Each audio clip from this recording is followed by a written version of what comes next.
मराठ्यांना आरक्षण मिळावं यासाठी मनोज जरांगे यांनी मुंबईत उपोषण सुरू केलं। आजचा या उपोषणाचा दुसरा दिवस आहे। मात्र त्यांच्याच विरोधात ओबीसीने आज पुण्यातल्या पत्रकार संघात एक बैठक घेतली आणि त्यांनी संघर्ष यात्रा करणार असं जाहीर केलं। हे ओबीसीचे सगळे कार्यकर्ते आहे, वेगवेगळ्या संघटनांचे, ते आज एकत्र आले होते। पुण्यात त्यांनी बैठक घेतली आणि त्यांच्या आंदोलनाची पुढची दिशा आहे ती ठरवलेली आहे। माझ्यासोबत ओबीसी नेते लक्ष्मण हाके आहेत। काय नेमकं आजच्या बैठकीत? हे बघा, आजच्या बैठकीमध्ये ओबीसी बांधव या महाराष्ट्रामध्ये 50%हून जास्त लोकसंख्या असलेल्या ओबीसी, विजयंती, एसबीसी बांधवांना बरोबर घेऊन एक एवढी मोठी संघर्ष यात्रा काढेल की तो जगन्नाथाचा रथ असेल। त्या रथाच्या चाकाच्या आडवं जो येईल त्याच्यावरून ते चाक जाईल आणि जो रथयात्रेचा दोरीला हात लावेल त्याचं सोनं होईल। त्यामुळं आमच्या 56,000 जागा लोकल बॉडीतल्या तुम्ही घेतल्या तर, पण आम्ही आमदारकी आणि खासदारकीचा मार्ग मात्र आम्ही तुमचा अडवून धरणार आणि तुम्ही आजपर्यंत जे तुम्ही आमचं शोषण केलंय त्या शोषणचं ऑडिट इथली ओबीसीची तरुण मंडळी करणार। सगळेजण तुम्ही सरकारच्या विरोधात आंदोलन आहे तुमचं आणि जरांगे पाटील यांच्याही विरोधात आंदोलन आहे। सरकारला काय इशारा? सरकारला फक्त ओबीसी डीएनए आहे म्हणून चालणार नाही। तुम्हाला डीएनए ओबीसीचा असेल, बजेट द्या, महाज्योतीला निधी द्या, पंचायत राज मधल्या आरक्षणात ओरिजिनल ओबीसीला तुम्ही तिकीट देणार हे पहिलं जाहीर करा। 59 लाख बोगस कुणबी सर्टिफिकेट रद्द, बोगस कुणबी सर्टिफिकेट रद्द करा, ही आमची मागणी आहे मुख्यमंत्री महोदयांना।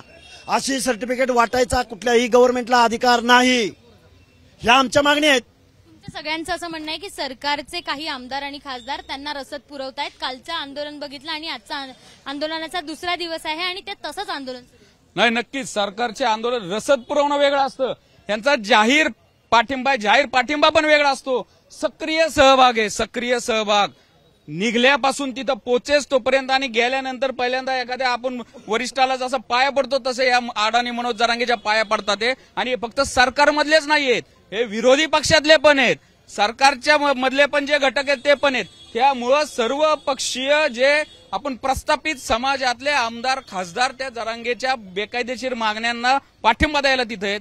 अहो, जो विरोधी पक्ष नेता आहे त्याला एक संविधानिक दर्जा आहे। तो काल स्वतः अंबादास दानवे तिथं म्हणतात ते की मी माझ्या समाजासाठी आलोय, मी मराठा म्हणून आलोय। जो खासदार तो बजरंग सोनवणे तो म्हणतात मी समाजासाठी आलोय, जातीसाठी आलोय। त्याच्यामुळे मग ही जी तुमची जी जनता आहे, तुम्ही म्हणता लाखाचा पोशिंदा, या मनोज जरांगेने त्या शिवनेरीची डोक्याला माती लावली आणि महाराजांची शपथ खाल्ली। त्या महाराजांचं सांगणं काय होतं, रयतेच्या भाजीच्या देठाला पण हात लावायचा नाही। मग मनोज जरांगे तुझ्या आणि आरक्षण घेतोय, तू कुणाच्या रयतेच्या ताटात माती कालवाय चाललाय। त्यामुळं आम्ही आता सध्या आमच्या अस्तित्वाची लढाई आहे। तुम्ही जगाचे पोशिंदे म्हणता, आम्ही छत्रपती शिवाजी महाराजांचे मावळे म्हणता, आम्ही त्यांचेच आम्ही वारसे म्हणता, पण छत्रपती शिवाजी महाराजांनी जो न्याय रयतेला दिला होता त्याच्या उलट तुम्ही करताय। तुम्हाला लाज वाटली पाहिजे। या 450 जातीच्या या जात समूहाला 19% आरक्षण आहे आणि ते तुम्ही खायला जाताय आणि तुम्हाला 10% वेगळं ताट दिलंय एससीबीसीचं, त्याला लाथा मारताय। ज्या ताटामध्ये तुमचे बांधव जेवत होते ईडब्ल्यूएसच्या ते ताट लाथाडताय, याचं उत्तर द्या। आणि ह्या मनोज जरांगेला हे सांगायला कोणी धजवत नाहीये, कारण तो अडाणी आहे। तो म्हणतो आमची भाषा अशी आहे। मग जर तू संविधानिक मागण्या मागतो तर संविधानिक तरतुदी तुला अभ्यास केल्या पाहिजे ना, तुला समजल्या पाहिजे ना। अहो, गॅझेट बाबत गॅझेटियर म्हणतात, तेच त्याला माहित नाही गॅझेट काय। तुझं काळं गोरं हिरवं निळं पिवळं काय तर समोर ताण बाबा लागू करायचंय ते समोर ते विखे पाटील म्हणले चर्चेला यायचं नाही पण गॅझेट लागू। गॅझेट म्हणजे त्याच्यामध्ये जातींची धर्माची माहिती असायची ब्रिटिशांच्या काळात। माझ्याकडे 20 गॅझेट आहेत, हे सगळे गॅझेट तो जे सांगतोय त्याच गॅझेट मधले मी माहिती दाखवेल की कसं मराठा समाजाच्या चालीरीती वेगळ्या आहेत, कुणबीच्या वेगळ्या आहेत, त्यांची संख्या कशी वेगळी आहे, कुणबीची कशी वेगळी आहे। तर मुळामध्ये तुला जर एवढी तांत्रिक माहिती आहे तर तांत्रिक गोष्टीवर भांड ना, आम्हाला बोलव तिथं।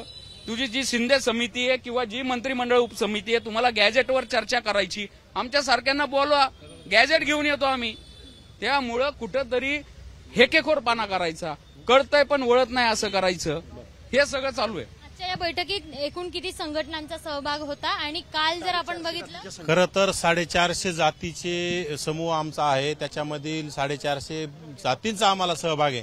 त्याच्यामध्ये मग माळी, धनगर, वंजारी, बंजारा, सुतार, सोनार, लोहार, कुंभार की म्हणजे अनेक परीट असेल अशा संघटनेचे सगळे पदाधिकारी आले होते. त्यांच्या सगळ्या समाजाच्या नावाने ज्या संघटना आहेत, या सगळ्या समाजाच्या नावाच्या संघटनेचा पाठिंबा आहे आणि या पाठिंब्याच्या जोरावरच आता नक्कीच जे सरकार आता आमच्या कुठेतरी पाठीत खंजीर खुपसण्याचं काम करतोय.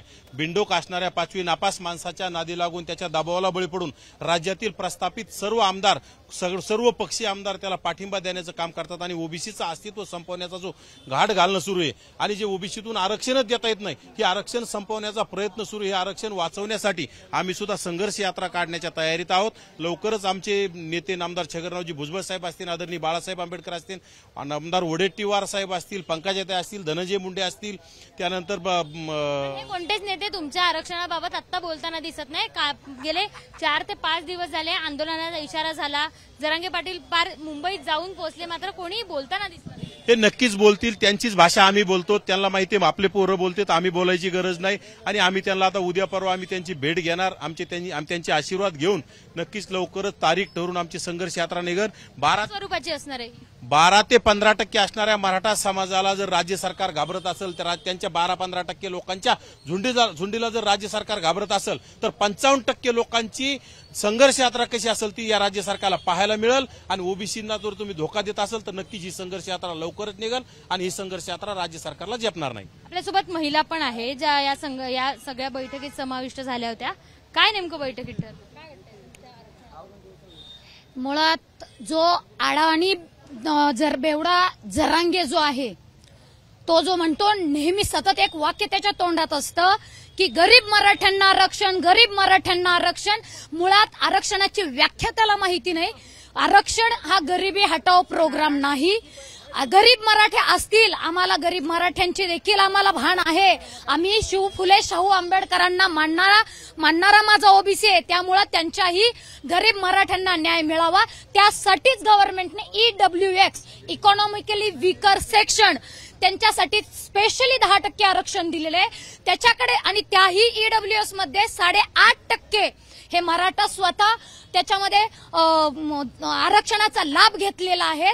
आणि वरून पुन्हा EWS झालं, SEBC झालं आणि आता परत ओबीसी मधून खोटे कुणबीचे दाखले काढून निवडणुका बोगस कुणबीच्या दाखल्यांवरती जिंकत आलेले आहेत. आता फक्त म्हणजे इतके दिवस खिडकीतून प्रवेश केला होता, आता दरवाज्यातून येऊ पाहतायत. आणि हे ओरिजिनल ओबीसी कदापि सहन करणार नाही. ओरिजिनल ओबीसी, कारण ते आता स्वतःला ओबीसी म्हणून घेत आहेत, पण घोषणा देताना 1 मराठा लाख मराठ्याच्या घोषणा देतात. पहिले तुमचे जात शोधा, नंतर आरक्षण मागायला या. कोणत्या संघटनातून आल्या, कुठे आल्यात आणि आजच्या बैठकीतनं तुम्ही काय काय नेमकं? मी अहिल्यानगर येथून आले. आजच्या याच्यामध्ये बैठकीमध्ये खऱ्या अर्थाने ऍक्च्युली ओबीसी जे आरक्षण आहे याच्यावर जे बोगस नोंदी लावून एक डल्ला मारला जातोय तर ते कुठेतरी थांबायला हवं. कारण काय आहे की बाकी सगळ्या या महिला आहेत आणि 450 सगळ्या संघटना आहेत ते या सगळ्या बैठकीत समाविष्ट झाल्या होत्या आणि या सगळ्या बैठकीतनं त्यांनी संघर्ष यात्रा काढण्याचा निर्णय घेतला. अर्थातच ही लढाई जरांगे विरोधात जेवढी आहे तेवढीच सरकारच्या विरोधात आहे. सरकारच्या अनेक आमदार आणि खासदारांचा यांना पाठिंबा आहे. ते रसद पुरवतायत आणि त्यांनी आता त्यांची भूमिका स्पष्ट करावी असंही मत या बैठकीत सगळ्यांनी एकमतानं मांडलं आहे आणि त्यांनी आता संघर्ष यात्रा काढण्याचा निर्णय घेतलाय. कॅमेरामन विजय राऊतसह शिवानी पांढरे, एबीपी माझा, पुणे. एबीपी माझा, उघडा डोळे बघा नीट.